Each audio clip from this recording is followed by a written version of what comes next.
नमस्कार, आज की बात में आपका स्वागत है। आज बांग्लादेश से एक बार फिर बुरी खबर आई है। आज बांग्लादेश में एक बार फिर एक और हिंदू नौजवान को कट्टरपंथियों ने पीट कर मार डाला। बांग्लादेश के राजबाड़ी में 29 साल के अमृत मंडल को कट्टरपंथियों की भीड़ ने घेर कर बुरी तरह पीटा। अमृत मंडल को इतना मारा कि मौके पर ही उसकी मौत हो गई। इससे पहले आपको याद होगा, दीपू चंद्र दास को भी सरेआम चौराहे पर मारा गया था और फिर जिंदा जला दिया गया था। और आज अमृत मंडल की सरेआम भीड़ के सामने हत्या कर दी गई। यह हैवानियत उस वक्त हुई जब 17 साल बाद लंदन से बांग्लादेश लौटे खालिदा जिया के बेटे तारिक रहमान ने कट्टरपंथियों से कानून हाथ में न लेने की अपील की थी। उन्होंने सर्वधर्म समभाव, शांति और सद्भाव बनाए रखने की अपील की थी। तारिक रहमान के स्वागत में बांग्लादेश नेशनल पार्टी के लाखों सपोर्टर्स ढाका पहुंचे हुए हैं।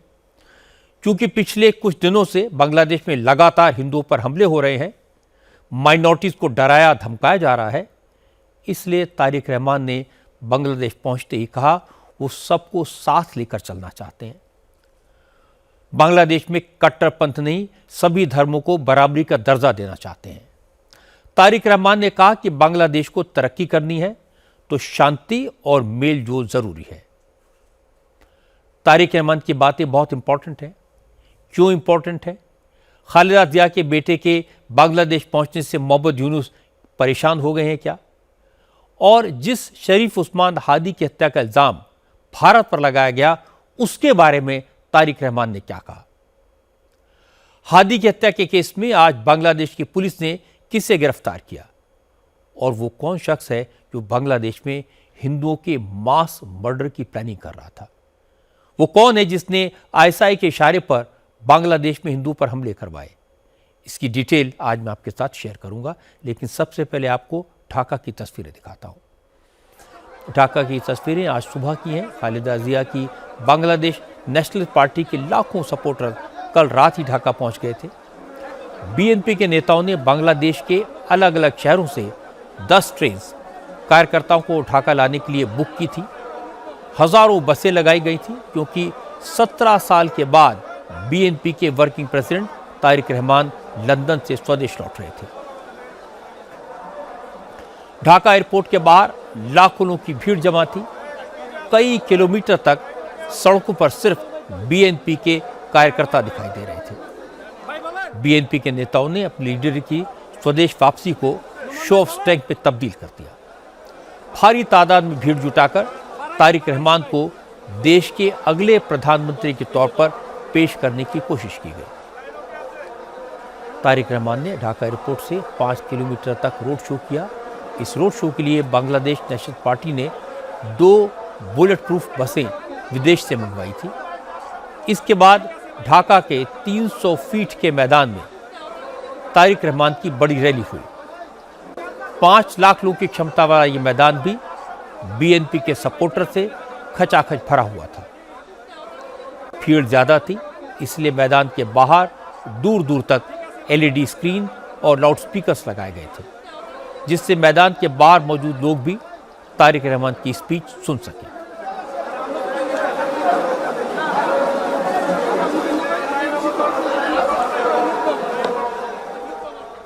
ये तस्वीरें बांग्लादेश में सियासी बदलाव का सबूत हैं।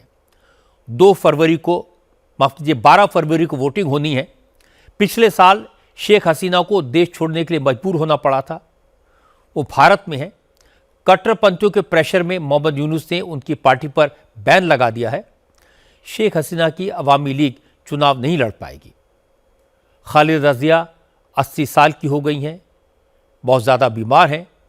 बांग्लादेश में एक पॉलिटिकल वैक्यूम है। सारी जमातें सत्ता पर कब्जा करने की कोशिश में हैं। जमीयत-उल-उलमा-ए-इस्लाम और खालिदा जिया ने, बीएनपी ने अलायंस किया है और खालिदा के बेटे तारिक रहमान प्रधानमंत्री पद के दावेदार होंगे। इसीलिए आज वो बांग्लादेश लौटे हैं। हालांकि ये भी सच है कि तारिक रहमान को एक बम ब्लास्ट के केस में कोर्ट के आदेश पर गिरफ्तार किया गया था। वो करीब 1 साल जेल में रहे। फिर 2008 में कोर्ट ने उन्हें इलाज के लिए लंदन जाने की इजाज़त दी। इसके बाद तारिक रहमान बांग्लादेश नहीं लौटे। इस दौरान कोर्ट ने उन्हें सज़ा सुनाई, लेकिन पिछले साल शेख हसीना सरकार के तख्ता पलट के बाद चीफ एडवाइज़र मोहम्मद यूनुस ने बेगम खालिदा जिया और उनके बेटे तारिक रहमान को माफ़ी दे दी। इसलिए अब चुनाव से पहले तारिक रहमान वापस लौटे हैं। अब उन पर कोई केस नहीं है, लेकिन लंदन से सीधे ढाका आने के बजाय तारिक रहमान को लेकर बांग्लादेश एयरलाइंस का स्पेशल प्लेन ईस्ट बांग्लादेश के सिलट शहर पहुंचा। सिलट में तारिक रहमान ने अपनी वाइफ सुबैदा और बेटी जैमा के साथ हजरत शाह जलाल के मज़ार पर दुआ की। उसके बाद उनका स्पेशल प्लेन ढाका पहुंचा। ढाका पहुंचने के बाद तारिक रहमान ने सबसे पहले चीफ एडवाइज़र मोहम्मद यूनुस को फ़ोन किया, सिक्योरिटी के इंतजामात के लिए उन्हें थैंक यू कहा और इसके बाद वो एक बुलेट प्रूफ बस में सवार होकर ढाका के मशहूर 300 फीट मैदान पर रवाना हो गए। पब्लिक के सामने तारिक रहमान ने शेख हसीना की सरकार को कोसा, शेख हसीना पर तानाशाही का इल्ज़ाम लगाया और इसके बाद तारिक रहमान ने इशारों में हिंदुओं पर हो रहे हमलों की बात की। ऐसी घटनाओं को गलत बताया। तारिक रहमान ने सर्वधर्म संभाव की बात की। कहा कि बांग्लादेश जितना मुसलमानों का है उतना हिंदू, बौद्ध और ईसाई समेत बाकी माइनॉरिटीज़ का भी है। इसलिए वो सबको साथ लेकर चलेंगे, नए बांग्लादेश का निर्माण करेंगे। मुसलमान, बौद्ध, क्रिश्चियन, हिंदू सह विभिन्न इस देश में मुसलमान, बौद्ध, क्रिश्चियन, हिंदू सभी धर्मों के लोग रहते हैं। ये देश सबका है, मैदान में रहने वालों का भी और पहाड़ी इलाकों में रहने वालों का भी। हम सबको एकजुट होकर एक ऐसे बांग्लादेश का निर्माण करना है जिसका सपना हमारे पूर्वजों ने देखा था। मतलब ये कि हमें डर और भय से मुक्त बांग्लादेश का निर्माण करना होगा। हमको देश में शांति चाहिए, हमको अपने देश में शांति चाहिए। प्रिय भाइयों और बहनों, मार्टिन लूथर किंग, आप सबने नाम तो सुना होगा उनका। मार्टिन लूथर किंग का नाम सुना है ना? मार्टिन लूथर किंग का एक बयान बहुत मशहूर है, आई हैव अ ड्रीम। आज बांग्लादेश की माटी की कसम खाकर मैं आपके सामने एक बात कहना चाहता हूं। बांग्लादेश नेशनलिस्ट पार्टी के सभी सदस्यों के सामने ये कहना चाहता हूं, आई हैव अ प्लान। ये योजना मेरे देश के लोगों के लिए, मेरे देश के लिए है। आज मैं अपनी ये योजना सबके सामने पेश कर रहा हूं। इस योजना का मकसद देश की जनता का विकास करना है। अगर देश की जनता की किस्मत बदलनी है तो इस परिकल्पना को साकार करना जरूरी है। चूंकि बांग्लादेश में पिछले 2 हफ्तों से कट्टरपंथी नेता उस्मान हादी के मर्डर को मुद्दा बनाकर पूरे बांग्लादेश में दंगा कर रहे हैं। शरीफ उस्मान हादी ने जो इनकलाब मंच बनाया था उसे मोहम्मद यूनुस ने बैन कर दिया है। इसलिए आज तारिक रहमान ने उस्मान हादी के सपोर्टर्स को भी धैर्य रखने की सलाह दी। तारिक ने कहा कि उस्मान हादी के नाम पर कानून हाथ में लेने की कोशिश न करें, दंगा फसाद न करें। इस तरह की हरकतों से बांग्लादेश का ही नुकसान होगा।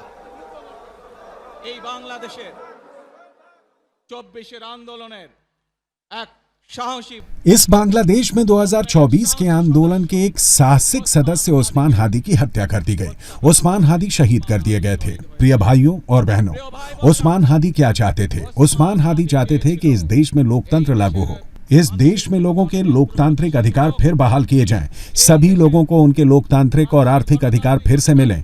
आज मैं उस्मान हादी समेत 2024 के स्वतंत्रता आंदोलन में शहीद होने वाले तमाम लोगों, 1971 के मुक्ति संग्राम में अपनी कुर्बानी देने वालों, पिछले 15 साल के तानाशाही शासन के दौरान जुल्म सितम सहने वालों और अपनी कुर्बानी देने, खून बहाने वालों को मैं श्रद्धांजलि अर्पित करता हूं। भाइयों और बहनों, पिछले तानाशाही शासन के दौरान बहुत से लोग जुल्मों सितम ढाने के काम में शामिल थे। उन्होंने लोगों को बहुत सताया है, लेकिन हमें सब्र रखना होगा, धैर्य रखना होगा। खास तौर से हमारी जो युवा पीढ़ी है उसको आने वाले समय में देश का नेतृत्व करना है। इसलिए मैं नौजवान पीढ़ी से खास तौर से कहूंगा कि वो धैर्य से काम लें। तारिक रहमान भले ही कट्टरपंथियों से सद्भाव की अपील कर रहे हों, लेकिन बांग्लादेश के अलग अलग हिस्सों में कट्टरपंथियों का हंगामा जारी है। आज भी दंगाइयों ने एक हिंदू की हत्या कर दी। राजवाड़ी में 29 साल के अमृत मंडल को सरेआम पीट कर मार डाला। इसके बाद ढाका में कट्टरपंथियों ने उस्मान हादी के हत्यारों को गिरफ्तार करने की मांग को लेकर हंगामा किया। हालांकि इसी दौरान ढाका मेट्रोपॉलिटन पुलिस ने उस्मान हादी के मर्डर के केस में हिमोन रहमान सिकदर नाम के एक शख्स को गिरफ्तार करने का दावा किया है, लेकिन बाद में ये पता लगा कि हिमोन सिकदर का उस्मान हादी के मर्डर से कोई डायरेक्ट ताल्लुक नहीं है। हिमोन उस आलमगीर शेख का करीबी है जो उस्मान हादी पर हमले के वक्त मोटरसाइकिल चला रहा था। लेकिन आज अवामी लीग के नेताओं ने कहा पुलिस सिर्फ खाना पूर्ति कर रही है। हकीकत यह है कि उस्मान हादी के कत्ल के लिए चीफ एडवाइज़र मोहम्मद यूनुस जिम्मेदार हैं, क्योंकि मोहम्मद यूनुस ने सत्ता में आने के बाद जिन आतंकियों और अपराधियों को जेल से छोड़ा था, अब वही अपराधी मोहम्मद यूनुस के इशारे पर पूरे बांग्लादेश में दंगा कर रहे हैं। अवामी लीग की स्टूडेंट विंग के नेता सद्दाम हुसैन ने कहा कि तारिक रहमान की बांग्लादेश वापसी भी यूनुस के साथ उनके एग्रीमेंट के बाद हुई है, इसलिए तारिक रहमान की वापसी से बांग्लादेश के हालात में कोई बदलाव होने की उम्मीद नहीं है। Bangladesh is in a constitutional and security crisis. Bangladesh इस वक्त संवैधानिक और सिक्योरिटी के संकट से जूझ रहा है। इस वक्त जरूरत थी कि देश में निरपेक्ष सरकार की कमान में स्वतंत्र और निष्पक्ष चुनाव कराए जाते, जिसमें सबको बराबरी से भाग लेने का मौका मिलता, मगर बदकिस्मती से ऐसा नहीं हो रहा है। तारिक रहमान की वापसी से बांग्लादेश की चुनौतियों का कोई हल नहीं निकलेगा, उल्टे उनकी वापसी से चुनाव और एक तरफा हो जाएंगे। इससे फांसीवादी राजनीति का सिलसिला जारी रहेगा। तारिक रहमान 2004 के ग्रेनेड अटैक केस में सजायाफ्ता मुजरिम है।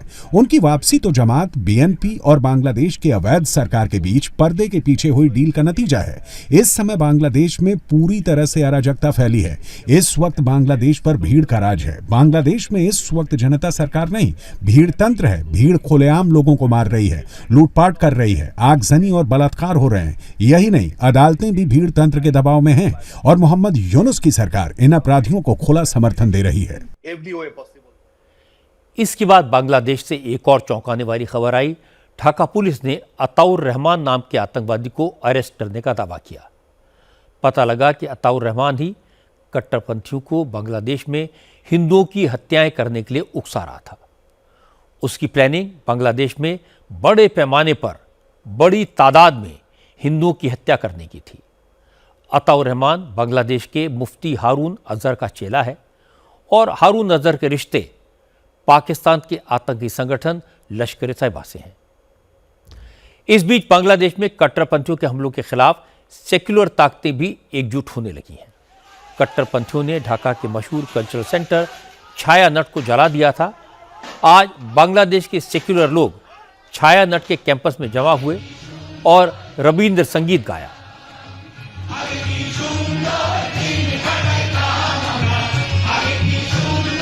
उन्होंने जिहादियों के खिलाफ आवाज बुलंद की। छाया नट ढाका का बहुत पुराना सांस्कृतिक केंद्र है। इसकी स्थापना बांग्ला कला, संगीत और संस्कृति को बढ़ावा देने के लिए 1961 में की गई थी। यहाँ हर साल बरगद के पेड़ के नीचे बांग्ला नववर्ष का समारोह आयोजित किया जाता है। यहाँ पर गुरुदेव रविन्द्रनाथ टैगोर और काजी नजरुल इस्लाम की याद में कार्यक्रम आयोजित किए जाते हैं।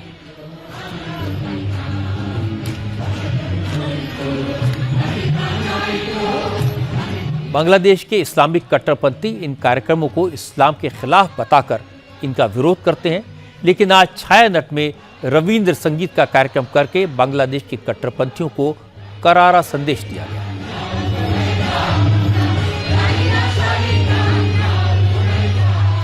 बांग्लादेश में एक और हिंदू की हत्या परेशान करने वाली है। इस्लाम के नाम पर बेरहमी से हत्या करने वाले सच्चे मुसलमान नहीं हो सकते, और कोई कर भी क्या सकता है। बांग्लादेश में कट्टरपंथी हावी हैं। मोहम्मद यूनुस की सरकार उनसे मिली हुई है। 17 साल बाद आज ढाका लौटे तारिक रहमान ने बातें तो बहुत अच्छी की हैं, सबको साथ लेकर चलने की बात की है, लेकिन उनकी पार्टी का जमीयत उलमा इस्लाम के साथ अलायंस है। बीएनपी पहले जमात इस्लामी के साथ सरकार भी बना चुकी है। ऐसे में Tariq Rahman hard political reality के सामने अपनी बातों पर कितना टिक पाएंगे ये कहना मुश्किल है, लेकिन एक उम्मीद ज़रूर है कि तारिक रहमान के आने से बांग्लादेश में एक पॉलिटिकल प्रोसेस की शुरुआत होगी। अब बात अपने देश की सियासत की। आज प्रधानमंत्री नरेंद्र मोदी ने परिवारवाद के मुद्दे पर कांग्रेस और समाजवादी पार्टी दोनों पर तीखा हमला किया। मोदी ने कहा कि परिवारवादियों ने राजनीति में छुआछूत की परंपरा शुरू की, बीजेपी को अनटचेबल बना दिया। कांग्रेस के राज में हमेशा बीजेपी के नेताओं का अपमान किया गया, लेकिन बीजेपी की सरकार ने सभी दलों के नेताओं का सम्मान किया। असल में आज पूर्व प्रधानमंत्री, भारत रत्न अटल बिहारी वाजपेयी की 101वीं जयंती है। इस मौके पर बीजेपी ने देश भर में कार्यक्रम आयोजित किए। लखनऊ में मोदी ने राष्ट्र प्रेरणा स्थल का उद्घाटन किया।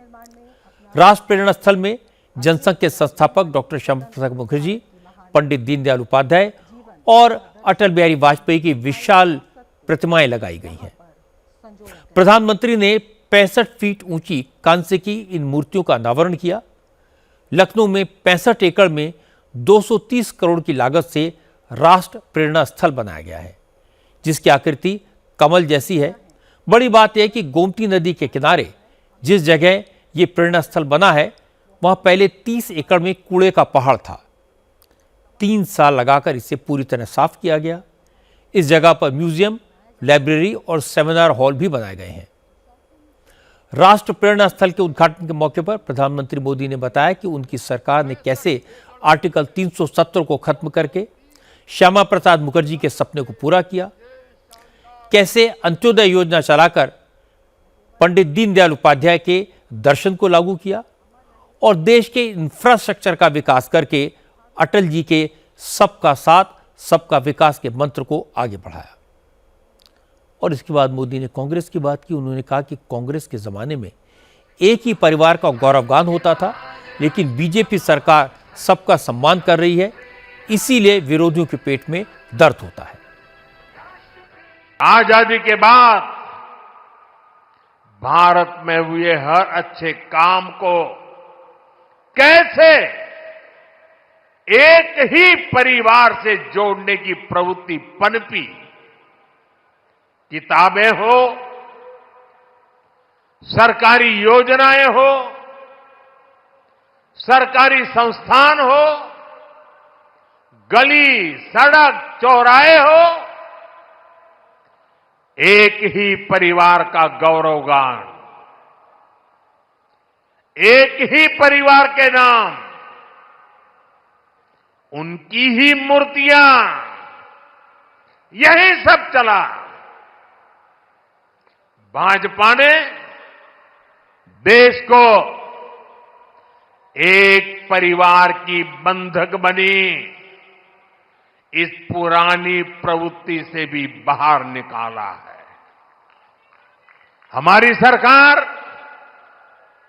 मां भारती की सेवा करने वाली हर अमर संतान, हर किसी के योगदान को सम्मान दे रही है। मोदी ने सुभाष चंद्र बोस, बाबा साहब अम्बेडकर और सरदार पटेल से लेकर भगवान बिरसा मुंडा, महाराज सुहेलदेव, निषाद राज और राजा महेंद्र प्रताप सिंह के अनेक उदाहरण देकर बताया कि उनकी सरकार ने किन किन महापुरुषों की प्रतिमाएं लगवाई हैं, जिनकी कांग्रेस के जमाने में उपेक्षा की गई। इसके बाद मोदी ने कहा कि उनकी सरकार ने सिर्फ बीजेपी के नेताओं का सम्मान नहीं किया, विपक्ष के उन नेताओं को भी पूरा मान दिया जिन्होंने राष्ट्र निर्माण में भूमिका निभाई। परिवारवाद की राजनीति की एक विशिष्ट पहचान होती है। यह असुरक्षा से भरी हुई होती है। इसलिए परिवारवादियों के लिए दूसरों की लकीर छोटी करना मजबूरी हो जाता है, ताकि उनके परिवार का कद बड़ा दिखे और उनकी दुकान चलती रहे।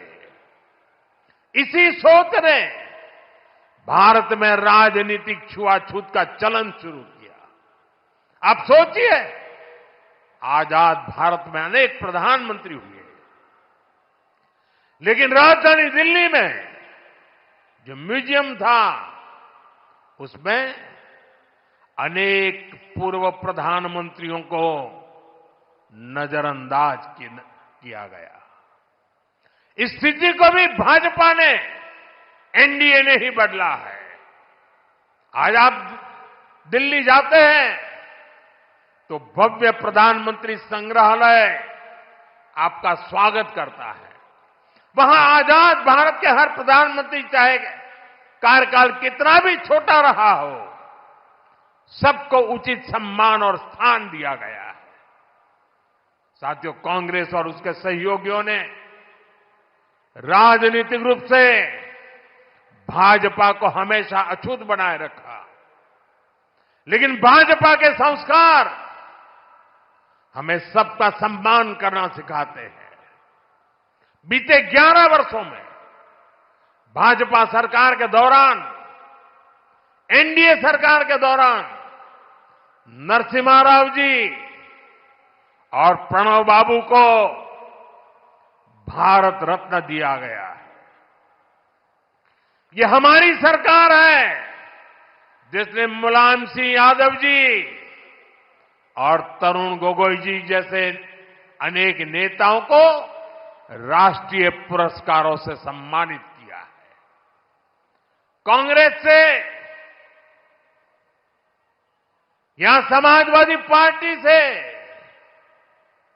कोई भी ऐसी उम्मीद तक नहीं कर सकता। इन लोगों के राज में तो भाजपा के नेताओं को सिर्फ अपमान ही मिलता था। अटल जी की 101वीं जयंती पर नरेंद्र मोदी ने देश को अच्छा उपहार दिया। अटल जी निराले थे, भावुक कवि थे, पर निर्मम राजनीति का हिस्सा थे। सदी के सर्वश्रेष्ठ वक्ता थे, पर चुप रहना भी जानते थे। अटल जी उदारता की मिसाल थे, लेकिन वज्र की तरह कठोर भी बन सकते थे। वो दोस्ती में विश्वास रखते थे, पर आवश्यकता पड़ने पर दुश्मन को ठिकाने भी लगाते थे। लखनऊ में अटल जी की प्रतिमा प्रेरणा देगी, उनके कामों की याद दिलाएगी। अटल जी के जन्म जयंती के मौके पर आज दिल्ली में अटल कैंटीन योजना की शुरुआत की गई। केंद्रीय मंत्री मनोहर लाल ने मुख्यमंत्री रेखा गुप्ता के साथ दिल्ली में अटल कैंटीन का उद्घाटन किया। इस योजना के तहत दिल्ली में 100 अटल कैंटीन खुलेंगी। इस कैंटीन में गरीबों को 5 रुपए में भरपेट खाना मिलेगा। आज 45 स्थानों पर अटल कैंटीन की शुरुआत हुई। बाकी 55 कैंटीनों की शुरुआत जल्दी ही हो जाएगी। ज्यादातर अटल कैंटीन उन इलाकों में खोली जाएंगी जहां झुग्गी झोपड़ी हैं, गरीब लोग रहते हैं। अटल कैंटीन के इनॉग्रेशन के बाद मनोहर लाल खट्टर ने कहा कि अटल जी का सपना था कोई भी गरीब भूखा न रहे, कोई भी व्यक्ति भूखा न सोए। इस कैंटीन से वो सपना पूरा होगा। 5 रुपए जो अफोर्डेबल प्राइस है किसी भी गरीब के लिए, मजदूर के लिए, 5 रुपए का ये जो एक प्रकल्प शुरू किया है भोजन का, दोपहर और शाम दोनों समय, इससे लाखों लोग लाभान्वित होने वाले हैं। और अटल जी का जो कहना कि कोई भी व्यक्ति भूखा नहीं सोना चाहिए, उसको एकदम और चरितार्थ ये कैंटीन्स करेंगी। इसके लिए बहुत बहुत बधाई, बहुत बहुत धन्यवाद। इन कैंटीन्स के माध्यम से हमने अपनी एक सेवा उन जरूरतमंद वर्ग तक पहुंचाने की कोशिश की है, जिससे वो कैंटीन में आए, सम्मानजनक तरीके से 5 रुपए मात्र दे करके भोजन कर सकेंगे। उसके ऊपर 25 रुपए की सब्सिडी सरकार की ओर से है, ताकि हर व्यक्ति तक वो भोजन पहुंच सके। और 100 कैंटीन आज अटल जी की जन्म शताब्दी वर्ष के उपलक्ष्य में हमने शुरू करने का जो प्रण लिया था, 45 आज शुरू हो गई है। बाकी 55 भी अगले 15 दिन में हम शुरू कर देंगे। अटल कैंटीन एक अच्छा आइडिया है। 5 रुपए में गरीब को भरपेट खाना मिले, ये पुण्य का काम है। लेकिन मुख्यमंत्री रेखा गुप्ता को इन कैंटीन्स पर नजर रखनी होगी। शुरुआती दिनों में खाने की जो क्वालिटी है वो हमेशा बनी रहे, ये इंश्योर करना होगा। गरीब लोगों से खाने का फीडबैक लगातार मिलता रहे, ये जरूरी है। अटल जी की जयंती पर मुंबई में भी बीजेपी ने बड़ा कार्यक्रम किया, लेकिन मुंबई में इस वक्त माहौल पूरी तरह चुनावी है। बीएमसी के चुनाव होने वाले हैं, इसलिए सारी बातें सियासी हुई। बीजेपी के दफ्तर में अटल जी की जयंती पर कार्यकर्ता सम्मेलन का आयोजन किया गया और इस मौके पर देवेंद्र फडणवीस ने पार्टी के कार्यकर्ताओं से कहा कि बीजेपी बीएमसी में अपना झंडा लहरा दे, यही अटल जी को सच्ची श्रद्धांजलि होगी। और इसके बाद फडणवीस ने नाम लिए बगैर उद्धव ठाकरे और राज ठाकरे अलायंस पर हमला बोला। फडणवीस ने कहा कि जो लोग कोरोना महामारी के वक्त घोटाला करते हैं वो मुंबई के लोगों का कभी भला नहीं कर सकते। फडणवीस ने कहा कि बीजेपी मुंबई के लोगों की मुश्किलात को कम करने के लिए लड़ रही है। बीजेपी का मुकाबला मुंबई में पैर पसार रहे जिहादी मानसिकता के लोगों के खिलाफ है। जी सुरुवात अटलजींनी केली, आज आपल्याला पुन्हा एकदा या मुंबई जो शुरुआत अटल जी ने की थी, वैसे ही बीएमसी चुनाव में अपनी सत्ता लाकर अंधेरा छटेगा, सूरज निकलेगा, कमल खिलेगा, ये दिखाना है। हम किसी को मेयर बनाने के लिए ये लड़ाई नहीं लड़ रहे। कोई मेयर बने या ना बने फर्क नहीं पड़ता। हमारी लड़ाई मुंबईकरों की लड़ाई है। जिस तरीके से मुंबईकरों को भ्रष्टाचार के दलदल में धकेला गया, जो मुंबईकर मर रहे थे, तब अपनी हथेली पर रखकर घी खाने वाले कौन थे, ये हमें मुंबईकरों को बताना है। जब मुंबईकरों को मदद की जरूरत थी, कौन लोग अपने महलों में बैठे हुए थे और किनके लोग आम मुंबईकरों को लूट रहे थे, इसका पर्दाफाश करने के लिए हम इन चुनाव में उतरे हैं। पारदर्शिता और प्रामाणिकता से मुंबई महानगर पालिका चलनी चाहिए। इस संकल्प के साथ हम इस चुनाव में उतरे हैं। मुंबई में जिस तरह आज हमारी राष्ट्रवादी शक्तियां हैं, इन शक्तियों के खिलाफ जिहादी मानसिकता तैयार हो रही है। उस मानसिकता को कुचलने के लिए हम चुनाव में उतरे हैं। तयार होते आहे। फडणवीस ने उद्धव का नाम नहीं लिया, लेकिन उनका तीर निशाने पर बैठा उद्धव की पार्टी के नेता सचिन अहिर ने जवाब दिया। सचिन अहिर ने कहा कि फडणवीस का राष्ट्रवाद झूठा है। उन्हें राष्ट्रवाद और हिंदुत्व तभी याद आता है जब चुनाव करीब होता है। उनका बयान हिंदुओं में फूट डालने के लिए है। सचिन अहिर ने कहा कि उद्धव ठाकरे को जिहादी कहने से पहले फडणवीस को अपने गिरेबान में झांकना चाहिए। इनको सत्ता ही चाहिए। अरे राज्य की मुख्यमंत्री पद आपके पास है, देश का पंतप्रधान का पद आपके पास है, पूरा मंत्रिमंडल आपके पास है, फिर भी नगर पालिका चाहिए, फिर भी जिला परिषद चाहिए, अब महानगर पालिका भी चाहिए। तो ऐसा क्या सत्ताकरण के नाम के ऊपर अर्थकरण है जो इनको इतना इसमें लग रहा है? ये राष्ट्र प्रेम, राष्ट्रवादी की भूमिका ये चुनाव आए तो ही क्यों आती है? आपको किसने रोका?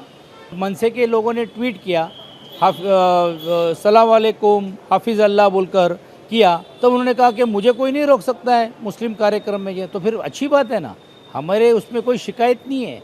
लेकिन कहने का बयान ऐसा है कि कुछ लोग हमारे पे टिका करते, जो वक्त आया तो उस समाज के लिए कुरैशी होने के लिए भी तैयार हो जाते हैं। राष्ट्र प्रेम इष्ट प्रेम नहीं है, सिर्फ ये मुद्दा खड़ा करके हिंदुओं को बांटने का काम। शिंदे की शिवसेना ने फडणवीस के बयान को सपोर्ट किया। संजय निरुपम ने कहा कि उद्धव और राज ठाकरे दोनों हिंदू विरोधी हैं। उद्धव ठाकरे अपनी पार्टी में हिंदू विरोधी मुसलमानों और पाकिस्तान परस्त लोगों को शामिल करते हैं। राज ठाकरे उत्तर भारतीय हिंदुओं को टारगेट करते हैं। यही जिहादी मानसिकता है। इसी के खिलाफ बीजेपी और शिंदे की शिवसेना मिलकर लड़ रही है। जिस तरीके से उद्धव ठाकरे जी की पार्टी और राज ठाकरे की पार्टी एक मिलकर के युति करके मैदान में उतर रही है, और जिस तरीके से वो लोग खान और पठान और जिहादी मानसिकता के लोगों को साथ में लेकर अपनी ताकत बढ़ा रहे हैं, तो आने वाले दिनों में मुंबई के अंदर खतरे और बढ़ जाएंगे। ऐसे ही जिहादियों के दबाव में आकर के राज ठाकरे के लोग, मनसे वाले लोग पूरे हिंदुओं के बीच एक विभेद पैदा करने की कोशिश कर रहे हैं। आपको खान और पठान चलेंगे, लेकिन हिंदू समाज का एक वर्ग नहीं चलेगा। वोटों के लिए तुष्टिकरण की नीति तो बहुत बात की बात है, जिहादियों के साथ समझौते करने के लिए आप उतर गए हैं। और ऐसे जिहादी मानसिकता वालों के खिलाफ भारतीय जनता पार्टी और शिवसेना, जो पूर्ण रूप से उग्र राष्ट्रवाद में विश्वास करती है, ऐसे दोनों संगठन युति करके उतर रहे हैं और ऐसे जिहादियों को हम पराजित करके रहेंगे। बीएमसी इलेक्शन में मां विकास अघाड़ी बिखर गई है। कांग्रेस अलग से लड़ रही है। इसलिए आज देवेंद्र फडणवीस ने उद्धव पर हमला किया तो कांग्रेस के नेताओं ने चुप्पी साध ली। विजय वट्टेटीदार ने कहा, जब फडणवीस ने कांग्रेस के लिए कुछ नहीं कहा तो वो जवाब क्यों दें? शिवसेना और एमएस इसका जवाब देंगे। हालांकि इसके बाद वट्टेटीदार थोड़ा संभले। उन्होंने कहा कि फडणवीस संवैधानिक पद पर हैं, उन्हें इस तरह के नफरती बयान नहीं देने चाहिए। आजकल मुख्यमंत्री जी क्या बोलते हैं, किसको जिहादी ठहराते हैं, उनके खिलाफ में जो खड़ा हुआ वो जिहादी होता है, उनके खिलाफ में जो लड़ता है वो जिहादी होता है। इसका मतलब यही कहना चाहिए। अब उस बारे में जवाब तो मनसे और शिवसेना से पूछिए। जिस दिन हमें जिहादी कहेंगे तो हम लोग बताएंगे उनकी हिस्ट्री, कौन जिहादी है। पर हमसे तो कोई उन्होंने बात नहीं की है, तो हम क्यों उसके विवाद में पड़े। अब भाजपा को वोट उसी से मिलते, चुनाव में बात अलग करो, पाकिस्तान में जाकर बात अलग करो और हिंदुस्तान में बात अलग करो। ये बात इनका जब तक ये हिंदू मुस्लिम भारत पाकिस्तान और मंदिर मस्जिद की बात नहीं करेंगे तो इनको वोट नहीं मिलेंगे। ये 3 मुद्दों को छोड़कर वोट मांगे तो कितने वोट मिलते हैं एक बार देख ले। उद्धव ठाकरे के लिए बीएमसी का चुनाव बहुत अहम है, लेकिन चुनाव के पहले राज ठाकरे की पार्टी के नेताओं के बयान उनकी परेशानी बढ़ा रहे हैं। आज एमएनएस के नेता संदीप देशपांडे ने बीजेपी और शिंदे की पार्टी को एक नया मुद्दा दे दिया। संदीप देशपांडे ने आज मुंबई में रहने वाले उत्तर भारतीयों को धमकाते हुए एक ट्वीट किया। ट्विटर पर उन्होंने लिखा, उत्तर भारतीयों, अगर मराठी का अपमान किया तो नहीं बटोगे तो भी पिटोगे। असल में कल शिवसेना भवन के बाहर एक पोस्टर लगाया गया था जिसमें बटोगे तो कटोगे की तर्ज पर एक नारा लिखा था, उत्तर भारतीय बटोगे तो पिटोगे। संदीप देशपांडे ने आज इसी का जवाब दे दिया, लेकिन उद्धव की शिवसेना के लिए इसे डिफेंड करना मुश्किल हो गया। शिवसेना उद्धव के प्रवक्ता आनंद दुबे ने कहा, बाल ठाकरे से लेकर उद्धव ठाकरे तक मुंबई के उत्तर भारतीयों के साथ रहे हैं, उन्हें पूरा सम्मान दिया है, इसलिए उत्तर भारतीयों को भी मराठी भाषा और मराठी मानुष का सम्मान करना चाहिए। आनंद दुबे ने कहा कि संदीप देशपांडे के ट्वीट का यही मतलब था, इसमें कुछ गलत नहीं है। मुंबई में रहने वाला हिंदी भाषी समाज शिवसेना को बरसों से अपना आदर्श मानता है, क्योंकि हिंदू हृदय सम्राट बाला साहब ठाकरे जी ने सभी को सम्मान से जीना सिखाया है। ये विवाद अगर कोई पैदा करता है तो भारतीय जनता पार्टी पैदा करती है, कभी भाषा के नाम पर, कभी धर्म के नाम पर। अब वो होर्डिंग लगाती है कि बटेंगे तो कटेंगे। अरे भाई, क्यों बटेंगे, क्यों कटेंगे? न हम बटेंगे न हम कटेंगे, आपके खिलाफ डटेंगे, तभी तो आपके अहंकार के पंख छटेंगे। संदीप देशपांडे जो मनसे के नेता हैं, उनका सिर्फ यही कहना है कि मराठी का अपमान मत कीजिए, लेकिन जानबूझकर हमें तकलीफ देंगे तो क्रिया की प्रतिक्रिया स्वाभाविक है। लेकिन बीजेपी और शिंदे की शिवसेना के साथ साथ कांग्रेस ने भी इसे मुद्दा बना लिया है। कांग्रेस के नेता नसीम खान ने कहा, एमएनएस नेताओं के ऐसे ही नफरती बयानों और कामों की वजह से कांग्रेस ने उद्धव ठाकरे से दूरी बनाई। भी समाज को डरने की जरूरत नहीं है।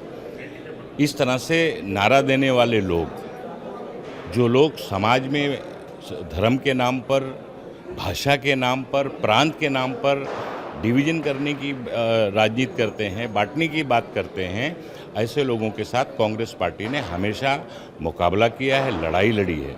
कांग्रेस पार्टी सर्वधर्म समभाव की नीति पर चलने वाली पार्टी रही है और हम लोग उसी को, वही हमारा आज भी नारा है, सभी समाज, सभी प्रांत और सभी धर्म और मजहब के मानने वाले लोगों के उत्थान के लिए काम करना। राज ठाकरे और उद्धव ठाकरे के साथ आने से थोड़ी बहुत प्रॉब्लम तो होगी। राज ठाकरे की इमेज सिर्फ एंटी नॉर्थ इंडियन नहीं, बल्कि उनकी पार्टी उत्तर भारतीयों का अपमान करने के लिए, उनके साथ मारपीट करने के लिए जानी जाती है। दूसरी तरफ बाला साहब ठाकरे की शिवसेना हमेशा से कट्टर हिंदुत्ववादी पार्टी रही है। अब अगर वो अपने साथ जमीयत के लोगों को खड़ा करेगी तो सवाल तो उठेंगे। इंटरेस्टिंग बात यह है कि राज ठाकरे की वजह से कांग्रेस ने महाविकास आघाड़ी से किनारा तो कर लिया है, लेकिन अब मुश्किल कांग्रेस के सामने है। पता चला कि मुंबई की 30 सीटें ऐसी हैं जहां कांग्रेस को उम्मीदवार ही नहीं मिल रहे। महाराष्ट्र कांग्रेस के अध्यक्ष हर्षवर्धन सपकाल ने कहा कि 1-2 दिन में उम्मीदवारों का ऐलान हो जाएगा। सपकाल ने कहा कि कांग्रेस को कैंडिडेट न मिलने की बात बीजेपी के लोग फैला रहे हैं, ये बीजेपी का प्रोपेगेंडा है। कांग्रेस पूरी मुंबई में मजबूती से चुनाव लड़ेगी। ये इस प्रकार से एक प्रोपेगेंडा चलाया जा रहा है और बेवजह कांग्रेस के जो अलायंस पार्टनर है उनको नेगेटिव दिशा में लेके जाने के लिए भारतीय जनता पार्टी के द्वारा एक प्रोपेगेंडा चलाया जा रहा है। शरद पवार भी लोकल बॉडीज इलेक्शन के लिए अलग दांव चल रहे हैं। शरद पवार अब अजीत पवार की पार्टी के साथ अलायंस की तैयारी में है। पुणे और पिंपरी चिंचवाड़ महानगर नगर पालिका के चुनाव के लिए अजीत पवार और शरद पवार के गुट साथ साथ आ सकते हैं। पुणे महानगर पालिका चुनाव को लेकर दोनों पार्टियों के बीच आज सीट शेयरिंग पर बात हुई। पता चला कि शरद पवार की पार्टी ने 40 से 45 सीटें मांगी हैं, जबकि अजीत पवार की एनसीपी 30 सीटें देने के लिए तैयार है। सीटों के बंटवारे पर आखिरी फैसला सुप्रिया सुले और अजीत पवार मिलकर करेंगे। मुंबई को लेकर भी अजीत पवार ने अपने पत्ते नहीं खोले हैं। महाराष्ट्र एनसीपी के अध्यक्ष सुनील तटकरे ने कहा कि शरद पवार की पार्टी के साथ गठबंधन होगा या नहीं, इस पर फाइनल फैसला कल तक हो जाएगा। NCP is ready to go alone. You see, there are अलग अलग पर्याय सामने रहते हैं। So, जब तक कोई पर्याय निश्चित तौर पर नहीं जाता है, तब तक सारे पर्याय खुले रहते हैं। BJP has opposed the Nawab Malik that during the election. That chapter is closed now. I said oftenly. Why that is being repeatedly asked? Nawab Malik is our election campaign committee within the party, where the party has got his own right. So he is there. He is our senior colleague. So that question is over now. Supriya Sule ने भी आज इशारों में ये माना कि अजीत पवार के साथ अलायंस हो जाएगा। उन्होंने कहा कि अजीत पवार भले ही महायुति के साथ हों, लेकिन उन्होंने अपनी विचारधारा नहीं बदली है, इसलिए दोनों पार्टियों का अलायंस नेचुरल है। It's work in progress. Of course we are looking for all alliances. Of course we are. अभी काम चल रहा है, हम गठबंधन करने को लेकर बातचीत कर रहे हैं। गठबंधन का विचारधारा से कोई लेना देना नहीं है और अजीत पवार लगातार ये बात कहते रहे हैं कि उन्होंने अपनी विचारधारा नहीं छोड़ी है। अपने हर भाषण में वो शाहू, फुले, अंबेडकर, YB चौहान की बात करते हैं। उन्होंने कहा है कि वो इस विचारधारा के लिए प्रतिबद्ध हैं। अभी हमारा फोकस कॉर्पोरेशन के चुनाव पर है। दोनों तरफ से पहल हुई है। हमारे बहुत से साथी एक दूसरे से बात कर रहे हैं, मंथन हो रहा है, लेकिन अब तक कोई फैसला या औपचारिक ऑफर नहीं आया है। शरद पवार और अजीत पवार का रिश्ता भी कमाल का है। जब ये दोनों साथ होते हैं तो लगता है कि दोनों कितने अलग अलग हैं। जब ये अलग अलग होते हैं तो लगता है दोनों कितने साथ साथ हैं। पुणे में दोनों मिलकर लड़े तो आसानी से जीत जाएंगे। यही लालसा दोनों को एक बार फिर साथ लाएगी। अब बात करते हैं बिहार की। बिहार से आज विचलित करने वाली तस्वीरें आई। बिहार के कई जिलों में इस वक्त नीलगायों को मारा जा रहा है। नवादा के 2 गांवों में आज 15 नीलगायों को गोली मार दी गई।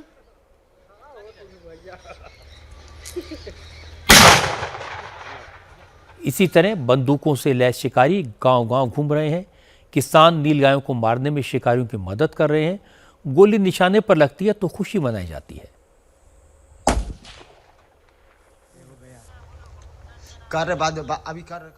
किसी जीव की हत्या को जायज़ नहीं ठहराया जा सकता, लेकिन बिहार में नीलगायों का शिकार सरकार की परमिशन लेकर किया जा रहा है।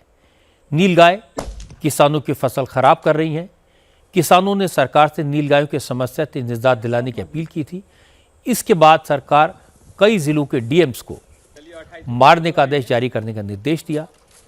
इसलिए नवादा के डीएम ने 13 शिकारी इस काम के लिए हायर किए और एक नीलगाय को मारने के लिए शिकारी को 2000 रुपये और नीलगाय की बॉडी को डिस्पोज ऑफ करने के लिए 7000 रुपये का बजट भी जारी किया। असल में बिहार के 34 जिलों में नीलगाय का आतंक है।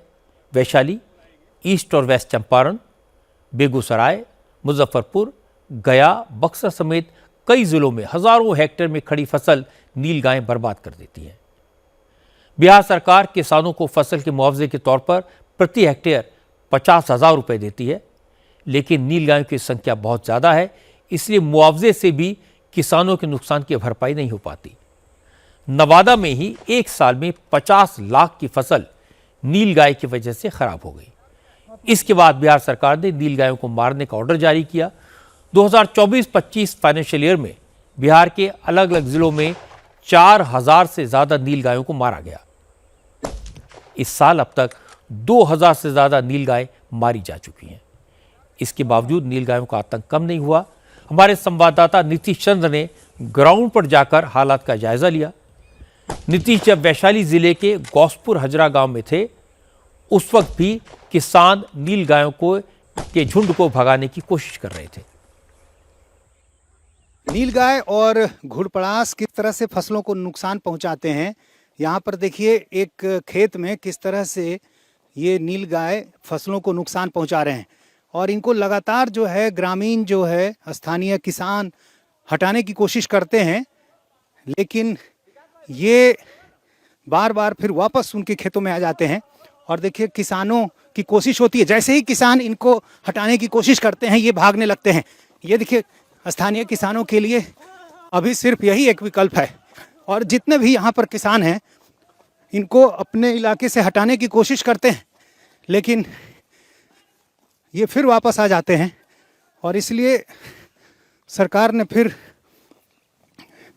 इनको शूट करने का, इनको मारने का एक नियम बनाया और उस नियम के तहत कार्रवाई की गई।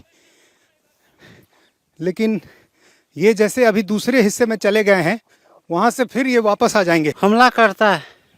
एक दिन खुद हमको रगड़ दिया, अकेले थे। ये देखिए इसको, यहाँ से अब ये भाग रहा है और अपने हिस्से से लोग हटाते हैं, फिर दूसरी तरफ वो आ जाता है। ये देखिए किसानों के पास यही अभी एक विकल्प है। किसानों ने फसलों को नीलगायों से बचाने के लिए तमाम उपाय किए। खेतों के चारों तरफ जाल लगाया, लेकिन नीलगाय उसे फांदकर खेत में पहुंच गई। कुछ किसानों ने खेत के चारों तरफ करंट की बाड़ भी लगाई। इसके बाद कुछ गांव वाले उस करंट का शिकार हो गए, लेकिन नीलगायों पर कोई असर नहीं हुआ। किसानों ने बताया कि नीलगायों के डर से उन्होंने मक्का, आलू, गेहूं जैसी फसलें लगाना ही बंद कर दिया था। अगर बिहार में फसलों को बचाना है तो नीलगाय को मारने के अलावा और कोई रास्ता नहीं है। एक बेर में 100 के संख्या में आता है, कितना घेरिएगा, कितना बेर जगिएगा पूरा। उसके माने नीलगाय के कारण यहाँ एक भी मकई हम लोग का बच्चे थे, जब देखे थे कि मकई बोआता था, कहाँ कोई मकई है। फसल बचता नहीं है, 2 आना 4 आना बच्चा 12 आना खा जाए। 25 को 30 को 40 को का झुंड आता है। अच्छा। एक बार जाके फसल को बर्बाद कर। तो गोली मारने के अलावा कोई दूसरा विकल्प नहीं है क्या? नहीं, दूसरा विकल्प तो मेरे पास कुछ भी नहीं। 6 महीना पर बच्चा देता है नीलगाय, बकरी की तरह। तो उसके लिए इधर से अगर फसल के लिए भागता है तो ये घेरा हुआ जाल इसको भी छरप के भाग जाता है। अब छरप के भागने के बाद इसमें आलू के जो मिट्टी चढ़ाया जाता है, वो मिट्टी को पैर से खान के पूरा बर्बाद कर देता है। समझ गए? तो इसके लिए फसल बर्बाद हो जाता है, किसान तो मर जाता है। सरकार मरवा दे तो अच्छा है। कि किसी को मार देना वो सही नहीं है, तो आपको नहीं लगता कि इसके बारे में कोई विकल्प भी सोचना चाहिए? नहीं, ये विकल्प तो वही है कि मार देने से ही ठीक रहेगा। इसमें लास्ट में बहुत लोग जैसे करंट लगा दिया, तार उसमें आदमी भी बिजली वाला। अब क्या किया जाए, किसान तो इसी तरह मर रहा है। करंट से तो खतरा है ना कि आम आदमी भी जा रहा होगा, हो सकता है वो भी इसकी चपेट में आ। वैसा ना वैसा हो गया है बहुत जगह। माने उसको किसी तरह हटाना है तब जाके विकल्प हो, नहीं तो कोई उपाय नहीं। बहुत नुकसान है। गेहूं है, गेहूं के फसल माने होता नहीं है। गिरास लोग दोहरा करते रहता है चौड़ में, तो ये फसल नहीं होता है। सब खा जाता है। माने मकई तो इन्हें बोना ही बंद हो गया। आलू है तो आलू के दम माने तहस नहस कर देता है। उसको 20 आदमी 20 को रहता है, अकेले जाइएगा तो आपको चाफी का खत्म कर देगा। किसानों की मजबूरी समझी जा सकती है, लेकिन एनिमल एक्टिविस्ट सरकारी ऑर्डर से नीलगायों को मारने का विरोध कर रहे हैं। इसलिए आज बिहार के फॉरेस्ट और एनवायरनमेंट मिनिस्टर प्रमोद चंद्रवंशी ने कहा कि जो लोग इसका विरोध कर रहे हैं वो सरकार को दूसरा ऑप्शन बता दें। सरकार नीलगायों की किलिंग का ऑर्डर वापस ले लेगी। जो भी ग्रामीण लोग यदि सूची बना करके देते हैं, सब लोग दस्तखत करके, या जो एक आवेदन कि हमारे घुड़परास के कारण हमारे फसल को नुकसान हो रहा है, तो उसके लिए एक एक्सपर्ट लोगों की भी एक सूची है पंचायत में, जिला में।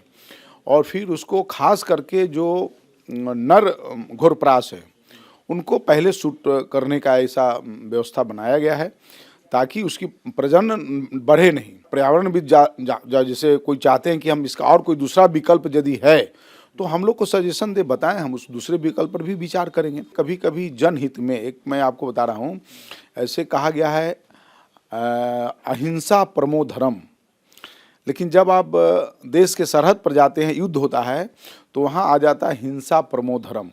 जब तक आप वहाँ दुश्मनों को शूट नहीं करेंगे तो वो धर्म नहीं कहलाता है।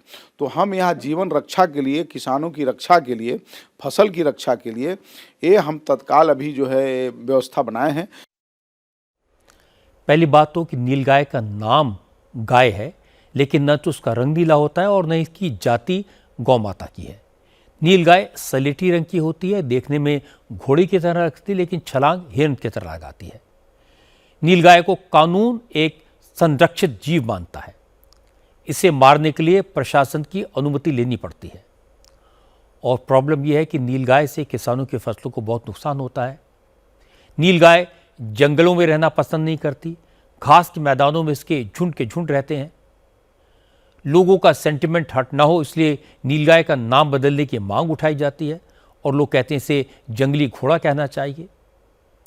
लेकिन नाम कुछ भी हो, किसी भी जीव की हत्या दुखदाई है। बेहतर तो होगा कि फॉरेस्ट डिपार्टमेंट कोई ऐसा तरीका निकाले कि नीलगाय को मारना भी ना पड़े और किसानों का नुकसान भी ना हो। इस वक्त पूरी दुनिया में क्रिसमस की जबरदस्त रौनक है।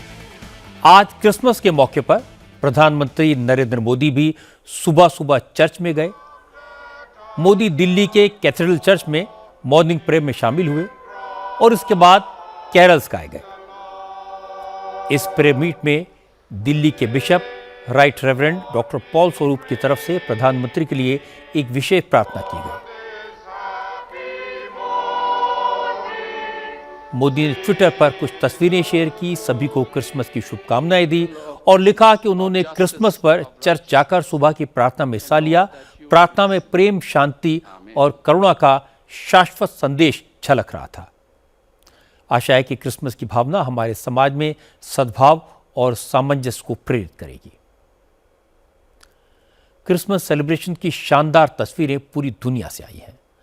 हर जगह लोग चर्च में इकट्ठा हुए, कैरल्स गाए गए, प्रार्थना सभा में हिस्सा लिया और धूमधाम से क्रिसमस मनाया। सेंट पीटर्स बेसिलिका में पोप लियो 16 ने बेबी जीसस की प्रतिमा का अनावरण किया। करीब 6000 लोगों ने विशाल बेसिलिका के अंदर प्रार्थना की, जबकि हजारों लोगों ने चर्च के बाहर लगी बड़ी बड़ी स्क्रीन पर प्रार्थना सभा को देखा। इस बार बहुत साल के बाद फिलिस्तीन में बेथलेहम शहर में भी क्रिसमस की खास रौनक दिखाई दी। बेथलेहम के वो जगह है जहां पर जीसस क्राइस्ट का जन्म हुआ था। दुनिया भर के लिए, क्रिश्चियंस के लिए ये बहुत पवित्र जगह है। पिछले 2 साल से इजराइल और फिलिस्तीन के बीच जो संघर्ष चल रहा था उसकी वजह से यहाँ क्रिसमस पर रौनक नहीं थी, लेकिन इस बार माहौल अलग था। इजराइल ने लोगों को खुलकर क्रिसमस मनाने की छूट दी। बेथलेहम के चर्च ऑफ नेटिविटी में बड़ी सभा, प्रार्थना सभा आयोजित की गई जिसमें हजारों लोग शामिल हुए और इसके बाद चर्च के बाहर फिलिस्तीनी ईसाई समुदाय ने एक जुलूस भी निकाला। पोप ने अपने क्रिसमस संदेश में गजा के लोगों को याद किया और तमाम लोगों से गजा के लिए दुआ मांगने की अपील की। फ्लोरिडा में लोगों ने समंदर किनारे इकट्ठा होकर क्रिसमस का त्यौहार मनाया। हजारों लोग सेंटा क्लॉज की ड्रेस में कोकोआ बीच पर पहुंचे। न्यूयॉर्क में पिछले 17 साल से कोकोआ बीच पर इसी तरह का क्रिसमस मनाने की परंपरा है। यहां लाइव म्यूजिक और डांस का प्रोग्राम भी आयोजित किया गया। न्यूयॉर्क में क्रिसमस के मौके पर हजारों लोगों ने आइस स्केटिंग रिंग में इकट्ठे होकर क्रिसमस मनाया, स्केटिंग की, केक काटा और बच्चों को गिफ्ट बांटकर क्रिसमस मनाया। पेरू में क्रिसमस के मौके पर अलग तस्वीर सामने आई। पेरू की नेशनल पुलिस ने राजधानी लीमा में अपनी सामान्य वर्दी छोड़कर रंग बिरंगे क्रिसमस आउटफिट में सड़क पर मार्च किया। पुलिस वालों ने बच्चों और बड़ों को टॉयज और गिफ्ट दिए। पुलिस की क्रिसमस परेड को देखने के लिए हजारों लोग इकट्ठा हुए थे। ब्रिटेन की रॉयल फैमिली ने भी अपने तरीके से क्रिसमस मनाया। ब्रिटिश रॉयल फैमिली के मेंबर्स क्रिसमस की प्रार्थना के लिए ब्रिटेन के सेंड्रिंगम सेंट मेरी मैगलीन चर्च में पहुंचे। लंदन से लगभग 180 किलोमीटर दूर बगीचों के बीच बना सेंड्रिंगम पिछले 6 ब्रिटिश राजाओं का प्राइवेट रेजिडेंस रहा है। राज परिवार के लोग क्रिसमस के मौके पर हर साल यहीं इकट्ठा होते हैं। क्रिसमस का त्यौहार सिर्फ क्रिश्चियंस का नहीं है, ये सबका है। हमारे देश की संस्कृति और परंपरा भी सारे त्यौहार मिलकर मनाने की है। 1-2 वीडियोस मैंने देखे जहां कुछ लोग अपने आप को हिंदू धर्म का ठेकेदार बताकर लोगों को धमकाते दिखाई दिए। क्रिसमस सेलिब्रेट करने से रोकते दिखाई दिए। ऐसे लोगों की कड़ी निंदा की जानी चाहिए। ये लोग समाज के दुश्मन हैं, इन्हें सजा मिलनी चाहिए। क्रिसमस की प्रेयर्स में शांति और करुणा का पाठ है। क्रिसमस का सेंटा क्लॉज उपहारों और खुशियों का प्रतीक है। सब इस त्योहार को मिलकर मनाएं, ये जरूरी है। आप सबको क्रिसमस की बहुत बहुत शुभकामनाएं। अफ्रीकी देश घाना से एक अजीब खबर आई है। घाना में एक शख्स ने खुद को पैगंबर डिक्लेयर कर दिया और ऐलान किया कि 25 दिसंबर को कयामत होगी। इसका जिक्र उसने कहा कि बाइबल में किया गया है। इस संतकी शख्स ने दावा किया कि जिसे कयामत से बचना है वो समंदर के किनारे पहुंचे और उन बोट्स पर सवार हो जो उसने खुद बनाई हैं। हैरानी की बात है कि इस शख्स की बातों पर यकीन करके हजारों लोग अपना सामान समेटकर समंदर की तरफ भागने लगे। इस सेल्फ प्रोक्लेम्ड पैगंबर का नाम इबो नोवा है। वो दावा करता है कि ईसा मसीह उसके ख्वाबों में आते हैं। इबो नोवा पिछले कई दिनों से लकड़ी से पुराने दौर की बोट्स बना रहा था। वो खुद को नोवा यानी बाइबल का वो किरदार बताता है जिसने कयामत के दिन अपनी कश्ती में बैठकर मानवता को बचाया था।